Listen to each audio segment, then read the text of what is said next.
Hello friends, எல்லாருக்கும் வணக்கம். ரொம்ப நாள் கழித்து இந்த வீடியோவில் மீட் பண்ணுறோம். லேட்டாக வந்தாலும் ஒரு சூப்பரான கான்செப்டோடு தான் வந்திருக்கேன். உங்களுக்கு எல்லாருக்கும் தெரியும், நான் மார்க்கெட்டில் பல ஸ்டாக் வந்து ப்ரிடிக்ட் பண்ணியிருக்கேன். அந்த ப்ரிடிக்ஷன் வந்து ப்ரொபபிலிட்டிஸ்னால் வாய்ப்புகள். அதாவது நம்மளோட ப்ரிடிக்ஷன் பார்த்திங்கன்னா 60 to 70% ஒர்க் அவுட் ஆகும். ஏன்னா மார்க்கெட் வந்து ஒரு ப்ரொபபிலிஸ்டிக். ஸோ அந்த ப்ரொபபிலிஸ்டிக் படி எப்படி நான் ப்ரிடிக்ட் பண்ணுறேன்றது தான் இந்த வீடியோவில் பார்க்க போகிறோம். பொதுவாக நான் மார்க்கெட்டை பார்த்திங்கன்னா 3 விதமான அப்ரோச்சில் ப்ரிடிக்ட் பண்ணுவேன். ஃபஸ்ட்டு பார்த்திங்கன்னா நெகட்டிவ் பேசிஸ், செகண்ட் பார்த்திங்கன்னா பாசிட்டிவ் பேசிஸ், தேர்டு பார்த்திங்கன்னா கோரிலேஷன் பேசிஸ். நெகட்டிவ் பேசிஸ்ன்றது அந்த ஸ்டாக்கோட ஃபண்டமெண்டலி என்னென்ன நெகட்டிவ்ஸ் இருக்கோ அதோட அடிப்படையில் வந்து மார்க்கெட்டை வந்து ஷார்ட் பண்ணுவோம். பாசிட்டிவ் பேசிஸ்ன்றது அந்த ஸ்டாக்கோட என்னென்ன பாசிட்டிவ்னஸ் இருக்கோ அதோட அடிப்படையில் வந்து ஸ்டாக்கை வந்து நம்ம ஹோல்ட் பண்ணி லாங் ரைட் பண்ணலாம், இல்லை இன்ட்ராடே ட்ரேட் கூட பண்ணலாம், ஆப்பர்ச்சுனிட்டிக்கு தகுந்தாப்பில். கோரிலேஷன் பேசிஸ்ன்றது ரொம்ப முக்கியமான ஒன்று. இந்த ரெண்டு இதுலேயும் நம்ம மார்க்கெட்டை புரியாதப்ப, அதாவது ப்ரிடிக்ட் பண்ண முடியாதப்ப, ஒன்லி கோரிலேஷனோட அடிப்படையில் வந்து நம்ம வந்து மார்க்கெட்டை ப்ரிடிக்ட் பண்ண முடியும். கோரிலேஷன்ஸ் வந்து ரொம்ப ரொம்ப இம்பார்ட்டன்ட்.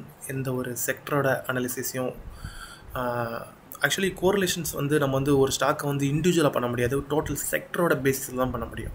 ஓகே, ரொம்ப குழப்ப வேணாம். ஃபஸ்ட்டு நெகட்டிவ் பேசிஸில் போகலாம்.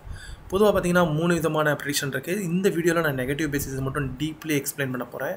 ஒருவேளை இந்த கான்செப்ட் உங்களால் புரிஞ்சிக்க முடிஞ்சதுன்னா உங்களோட trading and investing level next லெவலுக்கு போகும். ஓகே, நெகட்டிவ் பேசிஸை பற்றி பார்க்கலாம். ஓகே, நெகட்டிவ் பேசிஸை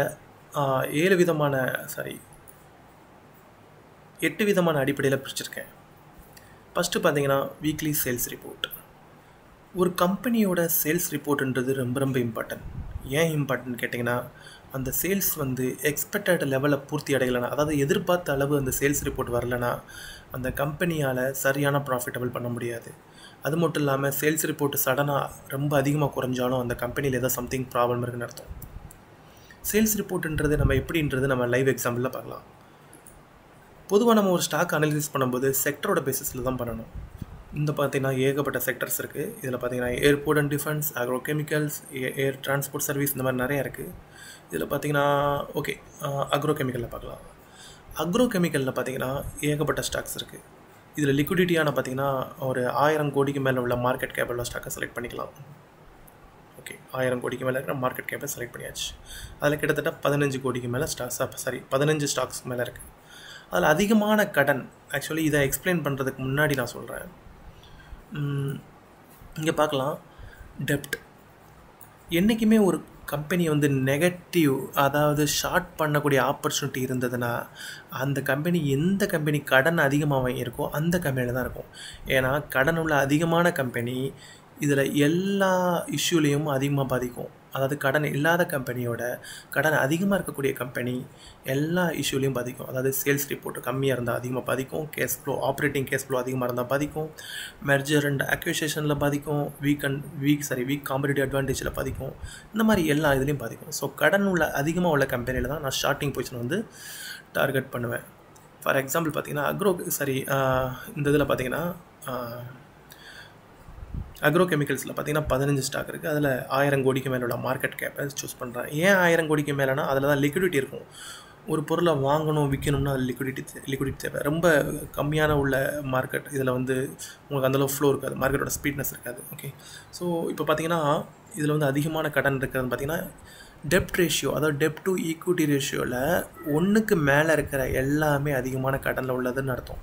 எக்ஸப்ட் லெண்டிங் பிஸ்னஸ்னால் கடன் கொடுத்து வாங்குகிற பிஸ்னஸை தவிர மற்ற எல்லா செக்டர்லேயும் இருக்கக்கூடிய டெப்ட் டு ஈக்விட்டி ரேஷியோ 1க்கு அதிகமாக இருந்துச்சுன்னா அது வந்து அதிகமான கடன் சுமையில் இருக்குன்னு அர்த்தம்.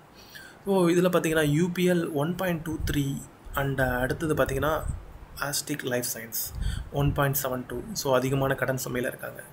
ஸோ இந்த ஸ்டாக்கை நம்ம பார்க்கலாம்.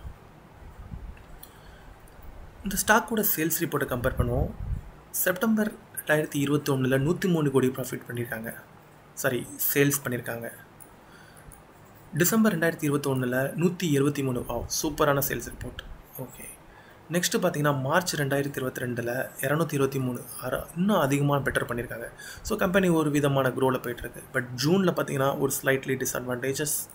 2021 எந்த லெவலில் இருந்தாங்களோ 2021 டிசம்பரில் எந்த லெவலில் இருந்தாங்களோ அந்த லெவலுக்கு மறுபடியும் வந்துட்டாங்க. ஓகே, இருந்தாலும் அடுத்த குவார்ட்டரில் எப்படி இருக்குன்னு பார்க்கலாம். செப்டம்பரில் பார்த்தீங்கன்னா 200 கோடி ரூபாய்க்கு வந்திருந்தாங்க, ஓரளவு ரிக்கவரி ஆகிருக்கு. பட் டிசம்பரில் பார்த்தீங்கன்னா 117 கோடி, அதாவது பாதிக்கு பாதி. ஸோ கிட்டத்தட்ட 40% அவங்களோட சேல்ஸை வந்து இழந்திருக்காங்க. சம்திங் 40, அதாவது 10 to 20% ஒரு கம்பெனி சேல்ஸ் ரிப்போர்ட் இழகுதுனாலே ப்ராப்ளம். பட் இண்டிவிஜுவல் இந்த செக்டரில் இந்த கம்பெனி மட்டும் கிட்டத்தட்ட 50% ஆஃப், அதாவது மோர் தென் 40% ஆஃப் சேல்ஸை வந்து இழந்திருக்காங்க. ஸோ இந்த கம்பெனியில் சம்திங் ப்ராப்ளம் இருக்குன்னு அர்த்தம். ஸோ இந்த ரிப்போர்ட் வெளியில் வந்ததுக்கப்புறம் ப்ரைஸ் எப்படி பிஹேவ் பண்ணுறதுன்னு பார்க்கலாம். December 2022 Astec life science. Okay, wait பண்ணுங்கள். Okay, Astec life science December 2022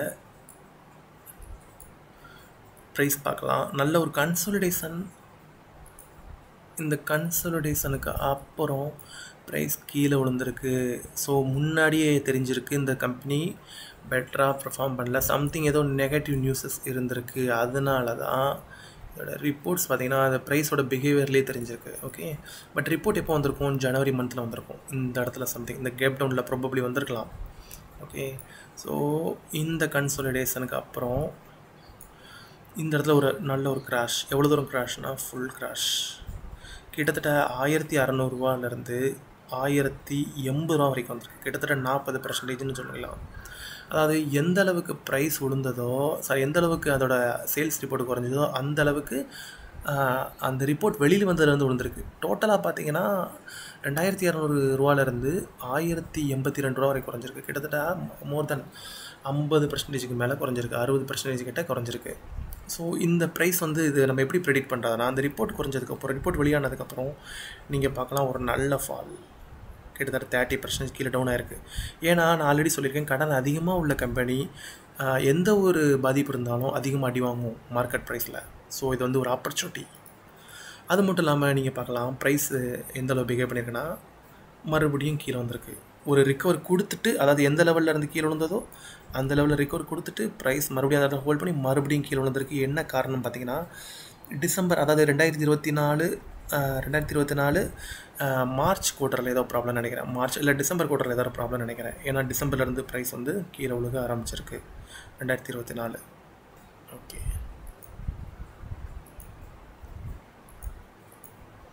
okay 2024, அதாவது பார்த்திங்கன்னா 2022 டிசம்பரில் 117 கோடி ரூபா சேல்ஸ் ரெவன்யூ இருந்தது. அடுத்து மார்ச்சில் கொஞ்சம் ரிக்கவர் இருந்தது. ஸோ இந்த ரிக்கவரிக்குரிய காரணம் என்னன்னு பார்த்தீங்கன்னா, இங்கே நீங்கள் கம்பேர் பண்ணலாம். இந்த இடத்துல ரிக்கவர் ஆச்சுல, ஏன்னா சேல்ஸ் வந்து கொஞ்சம் ரிக்கவர் ஆனோடனே ப்ரைஸும் ரிக்கவர் ஆச்சு. ஓகே, அதுக்கப்புறம் நீங்கள் பார்க்கலாம். 1 செகண்ட். அதுக்கப்புறம் பார்க்கலாம் 2023 ஜூனில் 143 கோடி ரூபா ரெவன்யூ பண்ணியிருக்காங்க. ஓகே, ரெவன்யூ சேல்ஸும் ரெண்டும் சேம் தான். ஓகே, 143 கோடி ரூபா ரெவன்யூ பண்ணியிருக்காங்க. ஒரு நல்ல ஒரு ரிக்கவர்னஸ். அதுக்கப்புறம் பாருங்கள் 111. அதுக்கப்புறம் டிசம்பர் 23 பாருங்கள் 51 கோடி. அதாவது டோட்டலி 50 to 50% மேலே அதோட சேல்ஸ் வந்து அடி வாங்கியிருக்கு. ஸோ அதோட ரிஃப்ளெக்ஷன் தான் இந்த அடி. புரியுதா உங்களுக்கு? அது மட்டும் இல்லாமல் இது வரைக்கும் ஆப்ரேட்டிங்கில் வந்து ப்ராஃபிட்டபுளாக இருந்த ஸ்டாக்ஸு, செப்டம்பர் குவார்ட்டர்லேருந்து மைனஸில் போயிருக்கு ஆப்ரேட்டிங் ப்ராஃபிட்.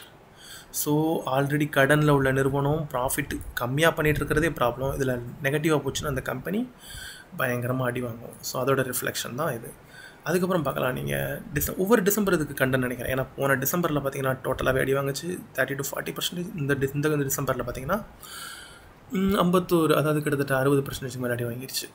இந்த செப்டம்பர்லேயும் அந்தளவு ரிக்கவர் கிடையாது. ஏன்னா 154 கோடி ரூபா இதில் ரெவன்யூ வந்தாலும் அடுத்த குவார்ட்டரில் பாருங்கள் 69, இதில் செப்டம்பரில் பாருங்கள் 99. ஓகே, டிசம்பரில் எப்படி இருக்குன்னு தெரில. ஆனால் ப்ரைஸ் இதில் பார்க்கலாம் நீங்கள் ஓரளவு அங்கேயே தான் இந்த லெவல்லே தான் ஹோல்ட் ஆகிருக்கு. எந்த ஒரு இம்ப்ரூவ்மெண்ட்டும் இல்லை. இந்த டிசம்பர்லேயும் ஃபாலோ ஆகிட்டு இருக்குது. ஓகே, ஸோ ஒரு நெகட்டிவ், அதாவது இப்போ உங்களுக்கு புரிஞ்சிருக்குன்னு நினைக்கிறேன். எப்படி நம்ம வந்து சேல்ஸ் ரிப்போர்ட்டோட பேசிஸில் வந்து எப்படி நம்ம வந்து ப்ரெடிக்ட் பண்ணலான்றது உங்களுக்கு தெரிஞ்சிருக்கோம். வீக் சேல்ஸ் ரிப்போர்ட்டோட பேசிஸில் கடன் உள்ள அதிகமாக உள்ள கம்பெனியில் எப்படி நம்ம இந்த மாதிரி பண்ணாலும் தெரிஞ்சிருக்கோம். இன்னொன்று பார்த்தீங்கன்னா வீக் ஆப்ரேட்டிங் கேஷ் ஃப்ளோ. அதாவது சில நிறுவனங்கள் வந்து நெட் ப்ராஃபிட், அதாவது நெட் ப்ராஃபிட்டில் வந்து ப்ராஃபிட் காமிச்சிருவாங்க. ஓகே, நெட் ப்ராஃபிட்டில் வந்து ப்ராஃபிட் காமிச்சிருவாங்க. ஆனால் அந்த ப்ராஃபிட் வந்து கேஷ் எவ்வளோ உள்ளே வந்திருக்குன்றது நம்மளுக்கு வந்து தெரியாது. நம்ம பேலன்ஸ் ஷீட்லேயோ இல்லை கேஷ் ஃப்ளோ பேலன்ஸ் ஷீட்டில் எவ்வளோ கேஸ் உள்ளே வந்திருக்குன்னு தெரியாது. ஸோ அந்த கேஸை எப்படி பார்க்கணுன்னா அதை பற்றி தான் அதில் பார்க்கலாம். ஃபார் எக்ஸாம்பிள் பார்த்தீங்கன்னா S bank.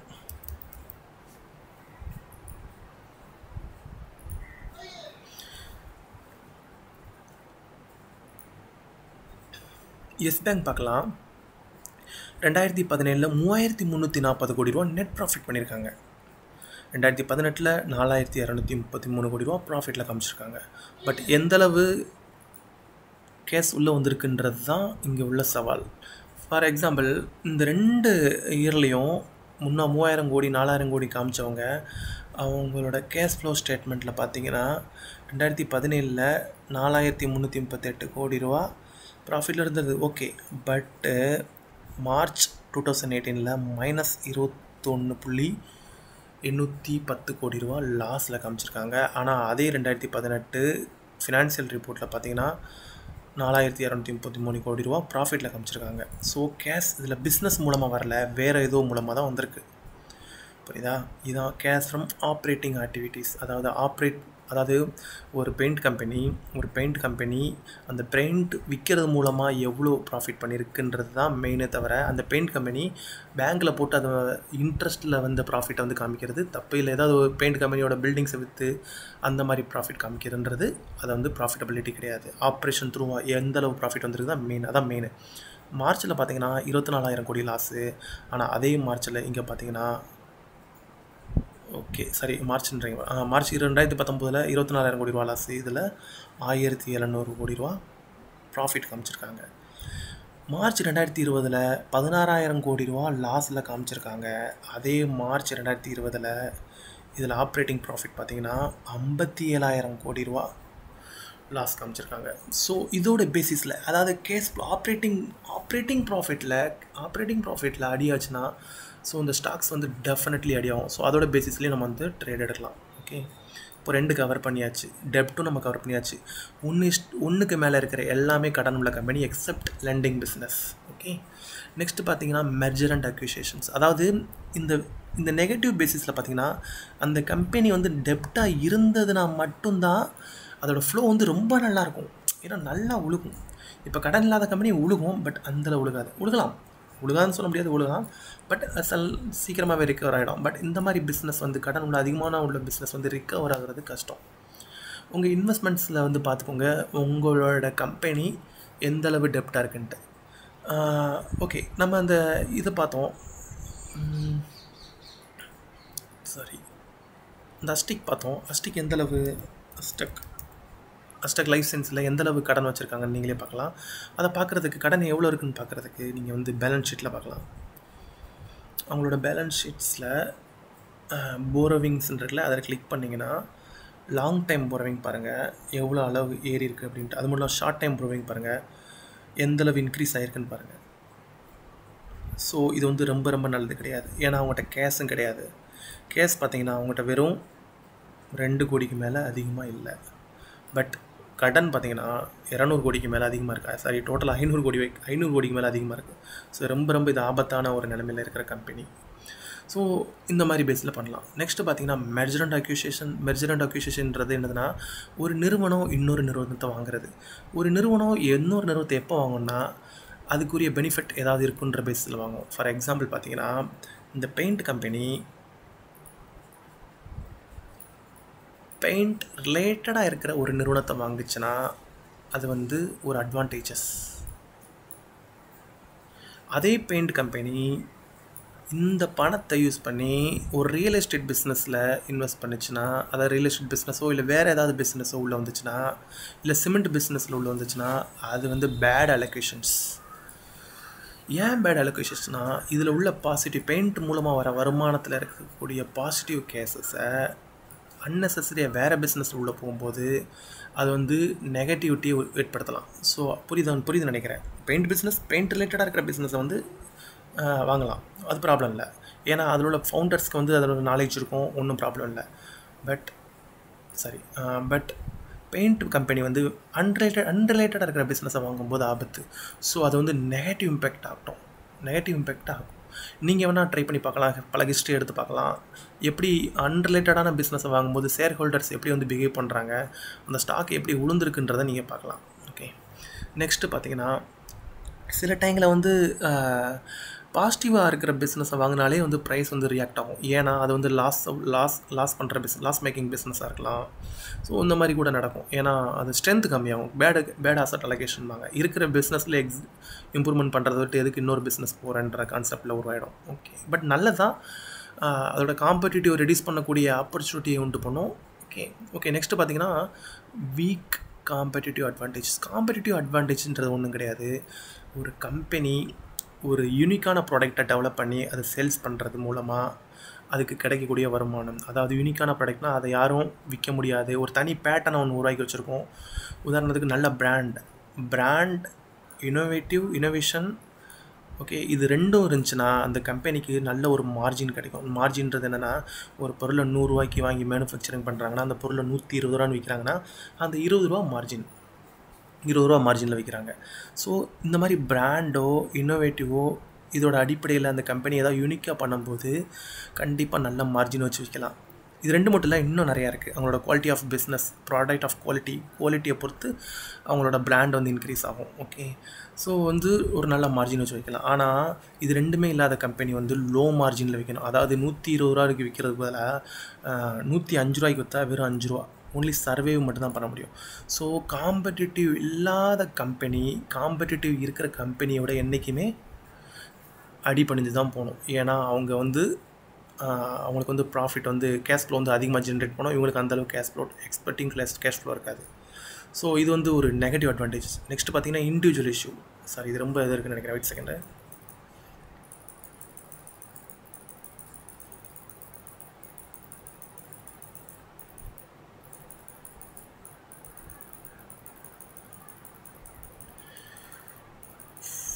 Okay,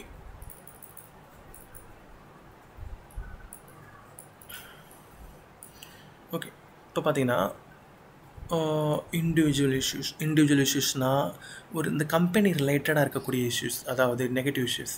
for example, அந்த மேனேஜ்மெண்ட்டில் யாராவது சேஞ்ச் ஆகலாம், இம்பார்ட்டண்டான ஆள் சேஞ்ச் ஆகலாம், இல்லை